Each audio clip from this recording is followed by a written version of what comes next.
Бескрайняя африканская саванна в разгар засушливого сезона напоминала раскаленную духовку, где каждый глоток воздуха казался наполненным мелкой колючей пылью. Золотистая трава, еще недавно сочная и высокая, превратилась в ломкую солому, которая сухо трещала под копытами. Солнце, висевшее в зените, казалось огромным белым диском, выжигающим все живое на сотни миль вокруг. В этом безмолвном и жестоком мире двигалось небольшое стадо антилоп импала, и среди них выделялась Сайра, опытная самка, чья шкура была испещрена множеством мелких шрамов, свидетельствующих о годах борьбы за выживание. Рядом с ней, постоянно путаясь под ногами, семенил Лема, ее единственный детеныш, чье любопытство часто превосходило его осторожность. Сайра была мудрой матерью. Она учила сына не просто идти за стадом, а чувствовать пульс земли. Она показывала ему, как подражанию воздуха определять приближение бури, как находить под слоем запекшейся грязи корни растений, полные влаги, и как отличать невинный шелест ветра в кустах от вкрадчивых шагов крадущегося леопарда. Лему слушал, но его молодая кровь требовала игры. Его мир был ярким и полным тайн, и каждая глубокая тень во враге казалась ему приглашением к приключению. В тот роковой полдень зной стал невыносимым даже для привычных к жаре обитателей равнины. Воздух дрожал, создавая причудливые миражи далеких озер. Стадо шло вдоль края старого тектонического разлома, глубокой трещины в земной коре, края которой обросли колючим кустарником и редкими акациями. Лема заметил внизу, на небольшом уступе, клочок странной изумрудно-зеленой травы, которая чудом сохранилась в тени огромных валунов. Там же блестели капли росы, не успевшие испариться. Поддавшись импульсу, теленок рванул вниз по крутому склону, не заметив, как предательски осыпается под его копытами рыхлая почва. Сайра почувствовала опасность мгновенно. Издав короткий тревожный призыв, она бросилась вслед за сыном. Но земля под ее весом, гораздо большим, чем у малыша, повела себя иначе. Огромный пласт грунта вместе с сухими камнями просто ушел из-под ее передних ног. Сайра попыталась оттолкнуться, но опоры не было. С глухим звуком удара она провалилась в узкую расщелину между двумя массивными гранитными глыбами. Камни сомкнулись вокруг ее тела, словно тиски. Расщелина была конусообразной. Чем глубже она проваливалась, тем сильнее сжимались ее бока. Передние ноги беспомощно повисли, не доставая до дна, а задние застряли в нагромождении щебня. Сайра попыталась вырваться, вложив в рывок всю свою силу, но это лишь ухудшило ситуацию. Шершавые края гранита содрали кожу с ее плеч, и острая, пульсирующая боль пронзила все тело. Воздух из легких выходил с трудом. Грудная клетка была настолько сдавлена, что каждый вдох требовал колоссальных усилий. Лема, стоявший на краю уступа, всего в паре метров выше, замер в оцепенении. Он звал мать своим тонким, хриплым голосом. И этот звук, полный отчаяния, разлетался по оврагу, отражаясь от камней. Остальное стадо остановилось наверху.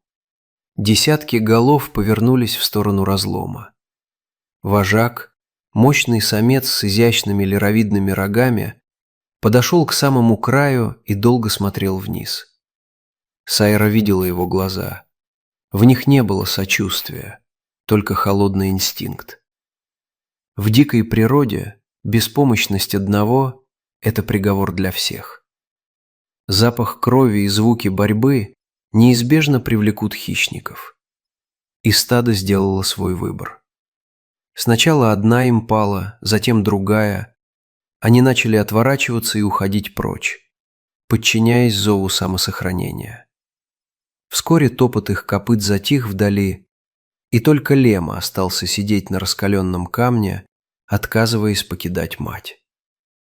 Часы тянулись мучительно долго. Солнце медленно переползало по небу, безжалостно выжигая остатки сил Сайры. Ее губы пересохли и потрескались. Голова тяжело опустилась на холодный, покрытый мхом бок камня. Она больше не пыталась бороться. Тишина саванны стала зловещей, прерываемой лишь шорохом крыльев грифов, которые уже начали кружить высоко в небе, выписывая идеальные круги над местом ее заточения. Лема, измученный жаждой, то убегал к крошечной лужице в тени, то возвращался, утыкаясь носом в край расщелины, пытаясь лизнуть мать в ухо или просто почувствовать ее тепло. Именно в этот момент, когда надежда окончательно угасла, горизонт прорезал низкий вибрирующий гул. Это был звук, который не принадлежал миру животных. По старой колее, огибая заросли, ехал потрепанный внедорожник защитного цвета. В нем находились Марк и Элиас, сотрудники национального парка, которые совершали плановый объезд территории. Они уже собирались поворачивать к базе, когда Лема, ведомый непонятным порывом, выскочил прямо на дорогу. Он не убежал, когда машина затормозила, подняв столб пыли. Напротив, он начал метаться перед бампером, издавая странные, почти человеческие звуки, и постоянно оглядывался в сторону оврага. Люди поняли его. Выйдя из машины, они последовали за детенышем, который буквально за руку вел их к месту трагедии. Когда Марк заглянул в расщелину, он присвистнул. Ситуация была критической. Антилопа находилась в ловушке уже не 1 час. Ее дыхание было поверхностным, а взгляд затуманенным. Элиас быстро принес из машины оборудование. Им пришлось действовать хирургически точно. Сначала Сайре ввели небольшую дозу успокоительного, чтобы она не повредила себе позвоночник в финальной попытке вырваться. Затем с помощью гидравлического домкрата и мощных лебедок, закрепленных на внедорожнике, они начали миллиметр за миллиметром расширять пространство между валунами. Металл стонал, тросы натягивались как струны, а земля под колесами машины летела во все стороны. Это была битва за жизнь, которая продолжалась до самых сумерек. Наконец, с тяжелым вздохом, Сайра соскользнула на брезентовую подстилку, которую люди успели подсунуть под нее. Она была свободна, но слишком слаба, чтобы встать. Марк осторожно вливал воду ей в рот через трубку, пока Элиас обрабатывал ее раны антисептиком. Лема стоял рядом, дрожа всем телом, но не отходя ни на шаг. Он обнюхивал руки людей, которые пахли бензином и железом, но больше не чувствовал от них угрозы. Небо окрасилось в багряные и фиолетовые тона, когда Сайра впервые за день смогла самостоятельно поднять голову. Она посмотрела на людей долгим, глубоким взглядом, в котором читалось нечто большее, чем просто животный инстинкт.